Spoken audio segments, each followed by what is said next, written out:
पहिला प्रश्न की तुमचे पहिले गुरु म्हणजे तुमचे वडील आणि घरातच गाणं होतं.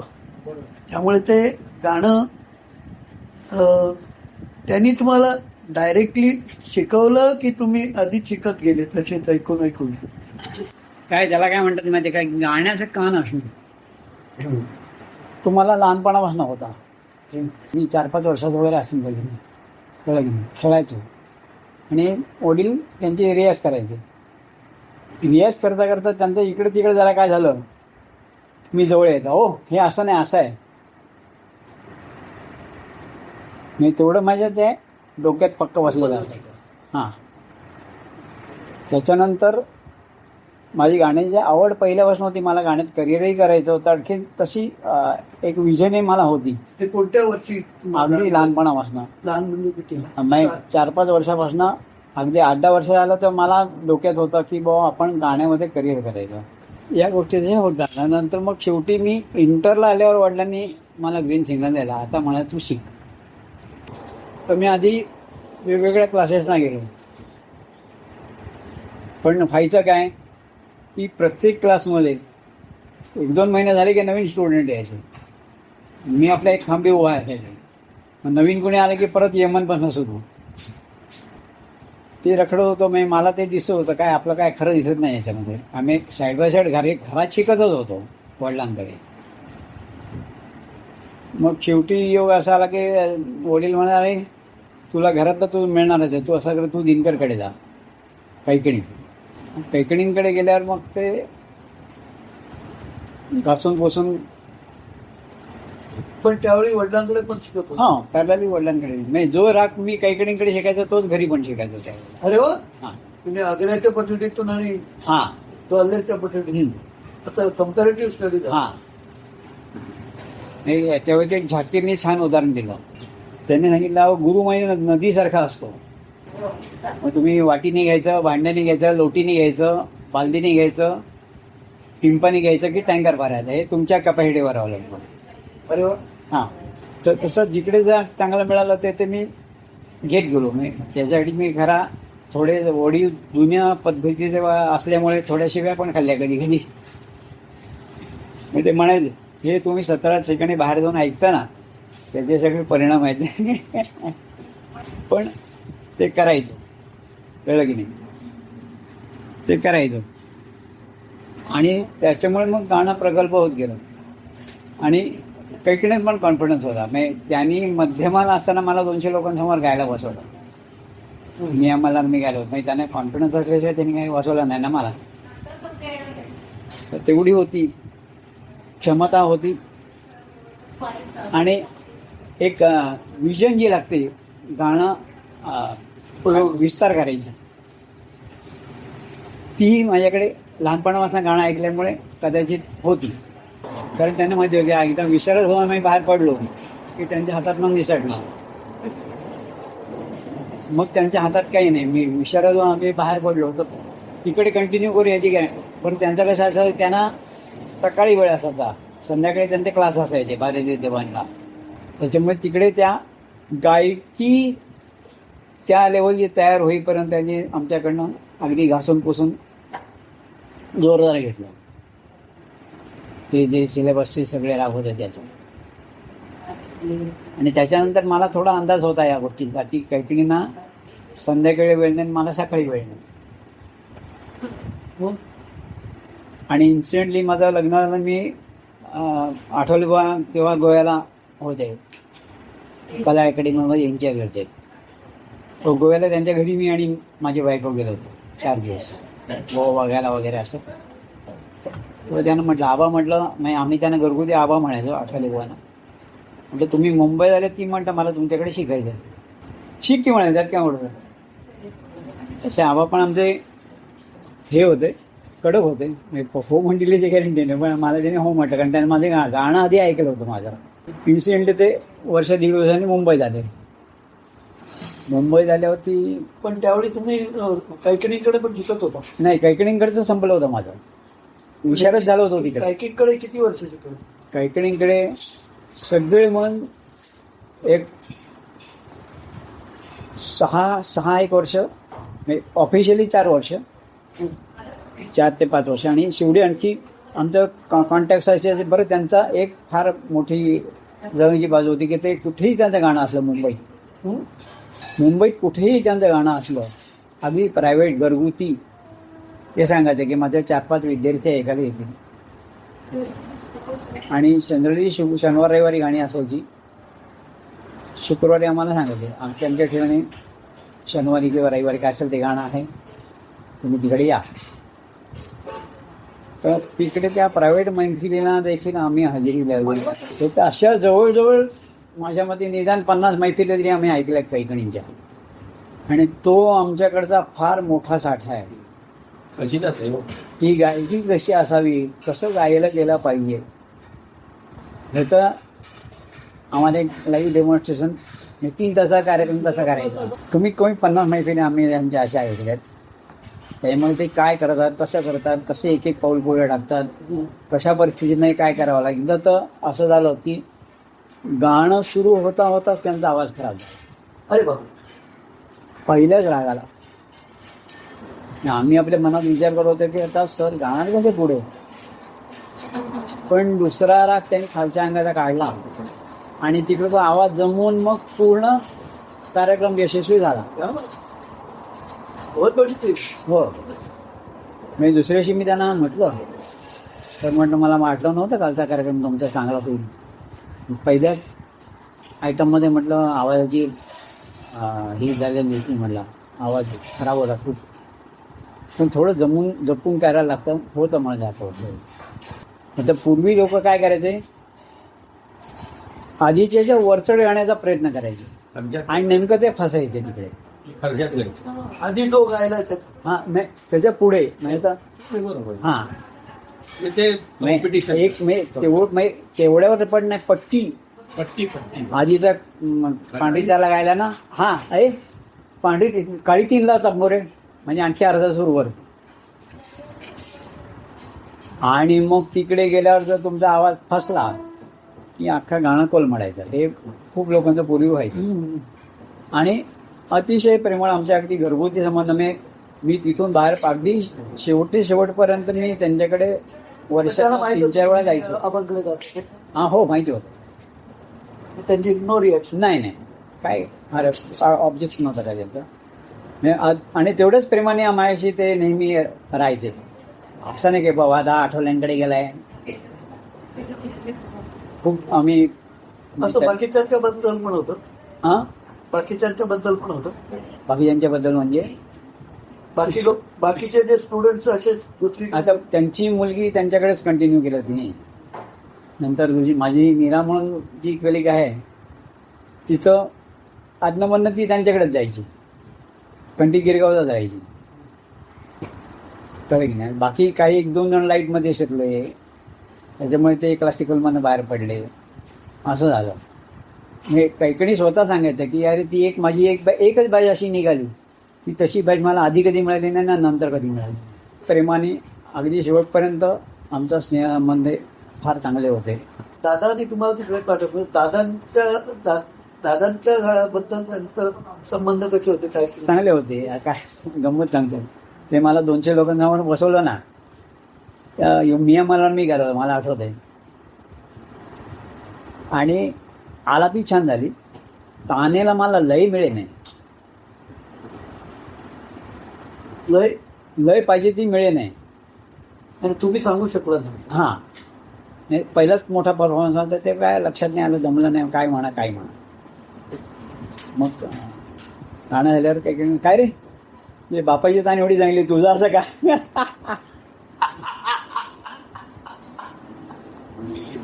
म्हटलं होईल, हळूहळू होईल म्हटलं. पण त्यांना कॉन्फिडन्स होतो, मला गवई नक्की होशील म्हणाले. गवई नाही आता तर क्रिटिकचं 100% 101% क्रिटिक होशील म्हणे, तुला फार डेप्थ आहे त्याच्यामध्ये. हां, पण मग गिरगावात असताना मग तिथे कुमारांशी किंवा नाही, कुमार तेव्हा ठीक आहे, कुमार ऑलरेडी देवासला गेले होते ना. अच्छा. आणि आमिर खान. नाही, आमिर खान वगैरे फार सिनियर होते. नाही, पण ते तिथेच होते ना. कबूल आहे, पण काय आहे काँग्रेस. नाही, असं असलं ना तरी हे जे मोठे परफॉर्मर असतात ना, हे कॉमन पब्लिक मध्ये सहसा हा ऐकण्यात हा ऐकण्याचं नाही योगाला मला वाटतं आमिर खान लवकर वाले त्या मानाने म्हणजे मला चांगलं समजायचं आणि अमीर खान मी इंग्लंडला 74ला हा, मग मी 74च्या सुमारास मी गाणं शिकायला सुरुवात करतो. राममोहनजी वगैरे गाणी ऐकली मी भरपूर.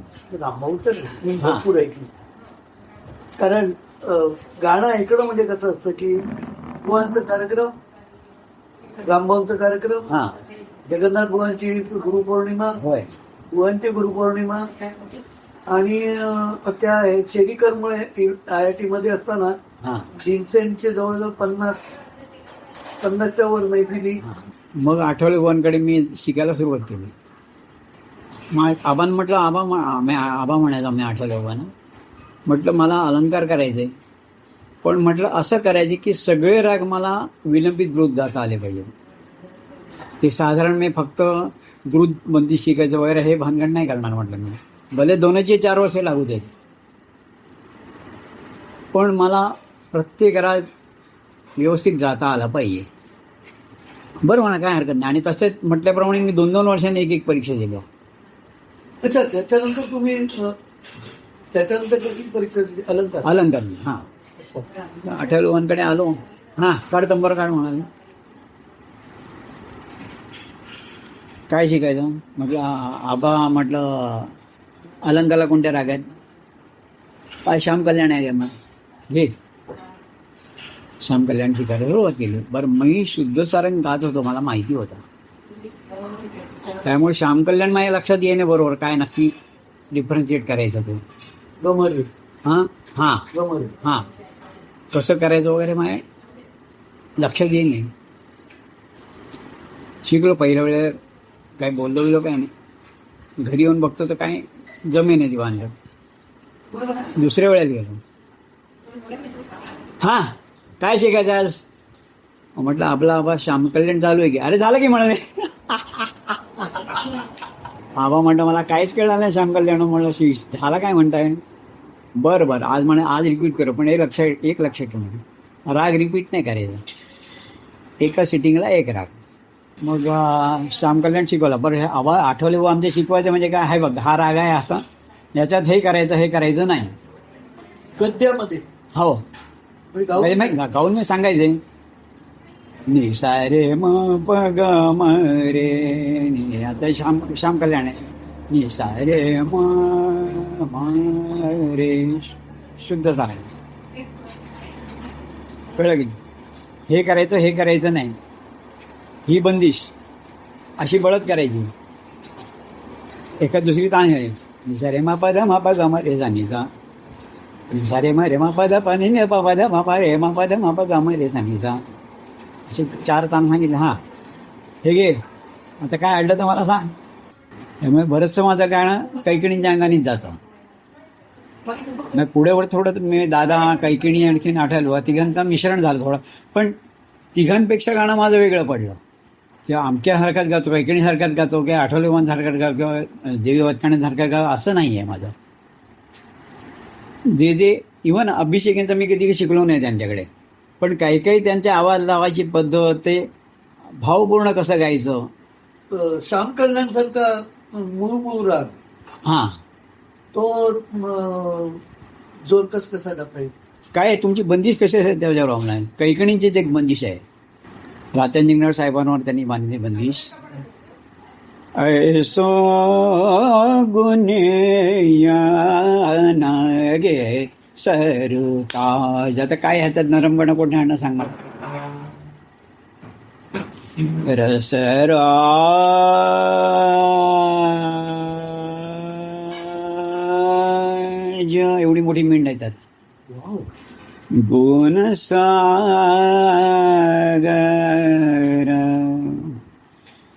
कियो विद्या को दान महान सुजान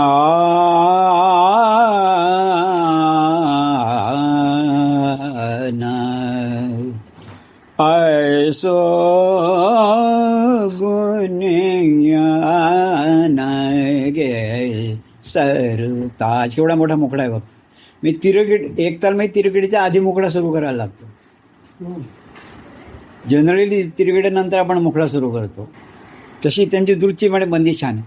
प्यारा रे बनरा, प्यारा रे बनरा, प्यारा ब्याहन बन रे को आया, ब्याहन बन रे को आया रे बनरा, प्यारा रे बनरा. बाजता बधाई शहनाय, बाजता बधाई शहनाई, दीन रंग का घर करो उजियारा, दीन रंग का घर करो उजियारा रे बनरा. आता त्यात गंमत पण काही गमती अशा करतात की तुम्ही नुसती कॅज्युअल ऐकून शिकायला गेले तर नाही येणार ते. आता अंतर आहे. बाजता बधाई शहनाई पहिली नाही, पण बाजता बधाई शहनाई दीन. इकडे लगेच पाठोपाठ घ्यायचं आहे. हे जर तुला नाही कळलं की गेला तो खड्ड्यात. तेच म्हटलं सगळं ऑफबीट आहे. असं शिकवायचंय. बरं, त्यांचं ते सांगितलं की तुझी गायकी तू कर, गायकीच्या भांडणात मी पडणार नाही. चुकलं तर मी सांगेन नक्की. आणि मग त्यांनी माझं पूर्ण परफॉर्मन्सेस ऐकले तेव्हा मला म्हणाले नाही बरोबर आहे, तुझा मार्ग तुझ्या मार्गाने चाललंय ते बरोबर आहे, ट्रॅक बदलू नकोस. फार मोठी गोष्ट आहे. हां. आणि मग ते एवढे लिबरल होते. हां. काही जुन्या लोकांचे मतं आणि नवीन लोकांची मतं ह्यात फरक होता. आठवलेबुवा नवीन मतदार होतो. ते आमचे वडील थोडे जुन्या मताचे होते. मी वडील म्हणायचे की हो तुम्हाला बिहा येत नाही तर तुम्ही मारू बिहा कसले गाता. मग मी माझे वडील म्हणायचे पण माझ्या दृष्टिकोनानं बिहागपेक्षा मारू बिहाग सोपा आहे. बिहागपेक्षा मारू बिहाग सोपा आहे. खूप आहे. हां, असं माझं मत आहे. पण वडिलांचं उलटं मत होतं. आणि आठवलेबुवा काय म्हणायचे की हे बघ मी तुला कोणताही राग शिकवला ना की तू तुझ्या इमेजिनेशनप्रमाणे तुझ्या कपॅसिटीप्रमाणे ते गाणार. मग तू भले यमन गा नाही तर कुठचा तरी आवड राग गा. त्याच्यानंतर एक दिवशी असं झालं विचार मला फरक बघ. हां आज काय घ्यायचं तर काही शिकवा म्हटलं. अगं बरं असं कर आता निशाला म्हणाले मी स्वानंदी शिकवते. चालेल म्हणजे स्वानंदी घेतलं. स्वानंदी शिकलो. आणि नेमका दिवशी दुसऱ्या दिवशी 1-2 दिवसात मला वडिलांनी विचारलं काय रे सध्या काय झालं आबांकडे जो. म्हटलं आबांनी परवा स्वानंदी शिकवला. काही वेळ लागला म्हणाला आबाने. म्हणजे हे राग तुम्ही शिकायचे नाहीत, फार ॲडव्हान्स राग आहे असं आमच्या वडिलांचा मत होतं. पण आठवलं बा हे घे आज मी मला सांग. हां. आणि त्याच्यावर ते म्हणाले की तू माझ्याकडे आहे ते मी देईन तेवढं घे, पण उद्या ते तुला मिळेल याची आणि गॅरंटी नाही. दुसरीकडे बघ. खूप शिकलो त्यांच्याकडे मी. आठवलेवांकडे देखील. त्यांच्याकडे जवळ किती वर्ष. त्यांच्याकडे पण अशी 6-7 वर्ष. कैकणीकडे 6-7 वर्ष, त्यांच्याकडे 7 असं 14-15 वर्ष शिकलो. आणि पॅरलली वडिलांकडे शिकवत होतो. म्हणजे सगळे 17-18 वर्ष मी कमीत कमी शिकलो. आणि मग अधूनमधून तिकडे शिकायला जायचो वगैरे मी ते सगळे घातलं तर 22-25 वर्षाच्या घरात जाईल. असा सगळ्या गाण्याचा प्रवास आहे. ॲप्रिशिएशन दोघांकडे कैकणींकडे पण होतं, त्यांच्याकडे पण होतं, वडिलांकडे पण होतं. पण वडील जरा घरचा माणूस म्हटल्यावर जरा मला जरा खडूस. हां स्ट्रिक्ट राहायचं. स्ट्रिक्ट असायचं माझ्याबद्दल. म्हणजे इतरांना ते ऐकलंय. हां परळगावांचं ऐकलंय मी पण ऐकलं. हां मी माझ्यासमोर कधी ते बोलले नाही. माझ्या अपरोक्षात इतर शिष्यांना सांगायचे. त्यामुळे बोल बनाव कसे करायचे हे मुळे सुधीरकडनं शिका. त्याची मास्टरही म्हणायला त्याच्यावर. पण ते डेव्हलप कुठून स्वतःच केलं. काय आहे की उच्चारण तिघांची चांगली होती. तिघांकडे मी शिकलो.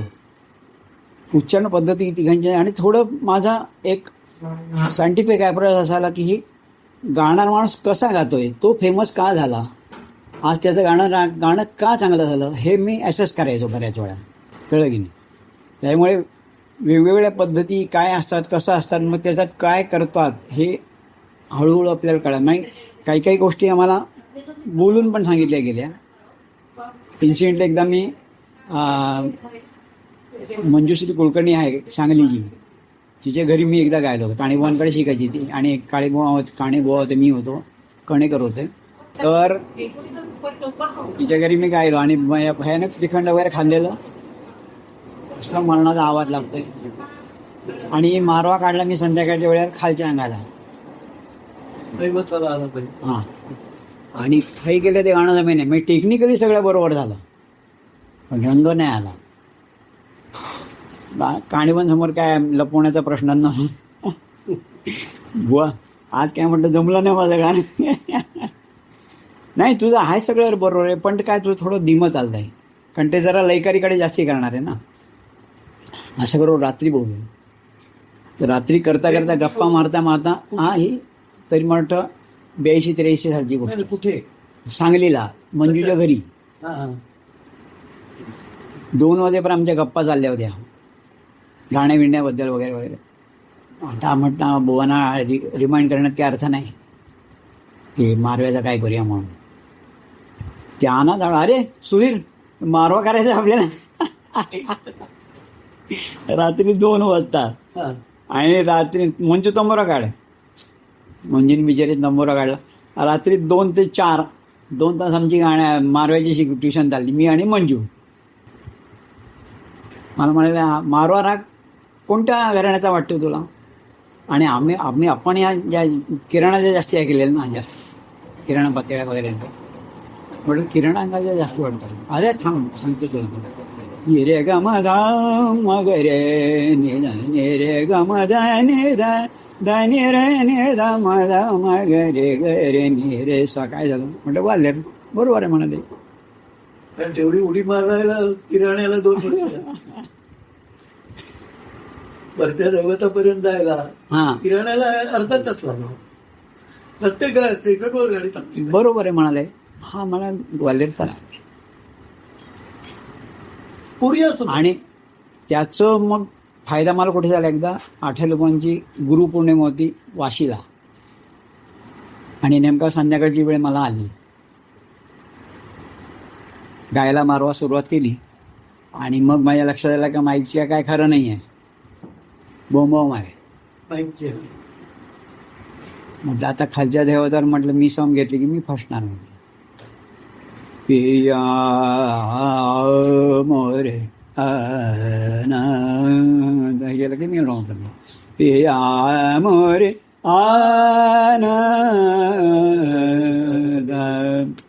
हे केलं, आणि ते गाणं जमलं. मग ह्या शिक्षणाचा मला तिकडे उपयोग झाला. नंतर जाणकारांकडनं काही काही गोष्टी आपल्याला शिकायला मिळतात. आठवलेबांनी सांगितलं, अरे एकदा म्हणे दिल्लीला काही काळ आठवलेबुवा आणखीन काही दोघे एकत्र म्हणजे हे दोघे रेडिओवर होते. म्हणजे काही काळ हां, ते दोघांचं एका ठिकाणी गाणं होतं एकत्र. अरे म्हणे तुला काय सांगू, आमचं एका ठिकाणी गाणं होतं दोघांचं, आणि पहिला दिनकर गायला म्हणे, आणि दिनकर श्री एवढा जमवून गायला की श्रोत्यांना शंका यायला लागली, ह्याच्या पुढे आता मी काय गाणार. पण म्हणाले मी बसलो आणि ललित पंचम काढला.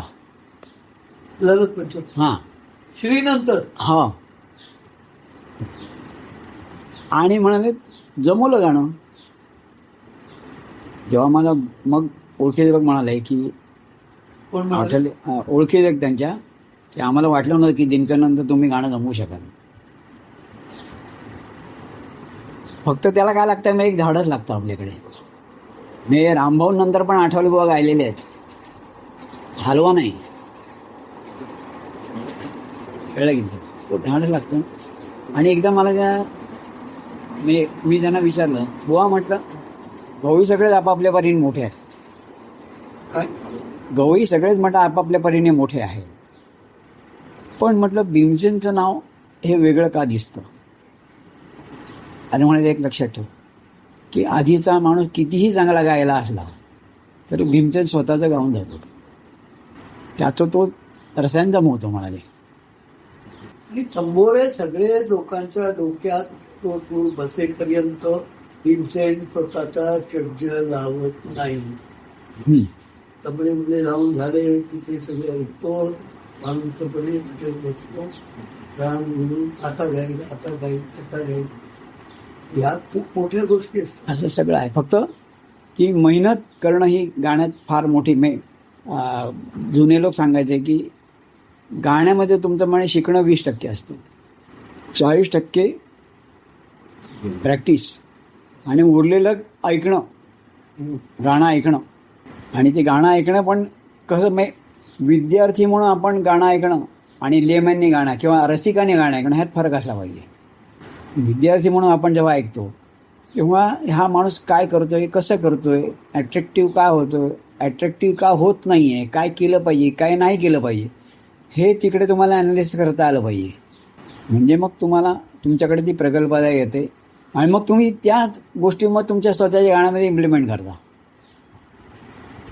किंवा काय केलं मी, माझं आज गाणं चांगलं, आज माझा आवाज चांगला नाही, आज मला लयकली जमणार नाही, आज मला तानबाई जमणार नाही आहे, आज माझा वरती आवाज चालणार नाही, आज माझा खालती आवाज चालणार नाही, हे आपल्याला बसल्यावर 5-10 मिनिटात कळतं. मग त्या अनुषंगाने आपलं गाणं ॲडजस्ट करणं आणि रंगवणं ही महत्त्वाची गोष्ट आहे. आणि दुसरं असं आहे की गाणं क्लासिकलमध्ये स्पेशली की सुचणं, फ्रेजेस सुचणं तुम्हाला हे फार महत्त्वाचं आहे. एक लाईन तुम्हाला मिळेल की त्यात 50 लाईनी काढता आल्या पाहिजेत त्या लाईनीच्या त्या रागामध्ये. मला आठवत आहे कैकणींनी जेव्हा त्यांची बोटची बंदी मानलं, नाही माने नाही माने, नाही माने नाही माने नाही माने, त्या दिवशी 1.25 तास मला ह्या लाईनीवरती व्हरायटी शिकवत होते. किती तास? 1.25 ते 1.5 तास एका लाईनवर. नाही माने नाही माने नाही माने नाही माने नाही माने नाही माने नाही माने, 1.25 ते 1.5 तास ह्याला प्रतिभा म्हणतात. आणि ती तुमच्याकडे क्लासिकल नसली तर तुम्ही लंगडे पडता. मग आवाज किती चांगला असून काय उपयोग नाही. आणि ऐकून नाही मी काय आकाशातनं पडलो नाही. मला एक सांगा, आता एक गुरुंकडून मिळालं, पण चोरी कशी केली? तर चोरी सांगतो काय आहे की गाणं ऐकताना तो माणूस काय करतोय, कसं करतोय हे आत्मसात करणं आणि ते पेश करणं. आता मला आठवत आहे पक्क बहादुरी जोडी मी कोणाकडे शिकलो नाही, पण मी बहादुरी जोडी त्याचा ॲनालिसिस केलं की भैरवी अंग काय ह्याच्यामध्ये विलासखानीचा अंग काय आहे, ते विलासखानी तोडी. हां, मग तो कुठे तोडायचा, तोडमोड कुठे करायची, हे आत्मसात करून त्याचा अभ्यास करून व्यवस्थित गातो शिकवत. आणि मला त्याच्या मागचं लॉजिक कळलं आहे. सगळ्याच गोष्टी तुम्हाला काही गुरुकडनं मिळतात असं नाही. आता तुम्ही जेव्हा इंडिपेंडेंटली स्वतःचा वेगळा चाल बांधता तेव्हा काय गुरु थोडा मग शिकवतो तुम्हाला, त्या काय गुरु शिकवत नाही तुम्हाला, इंडिपेंडेंट असतं. तर ती प्रगल्भता प्रतिभा ही तुमच्याकडे असली तर ते गाण्यात व्यवस्थित होतं.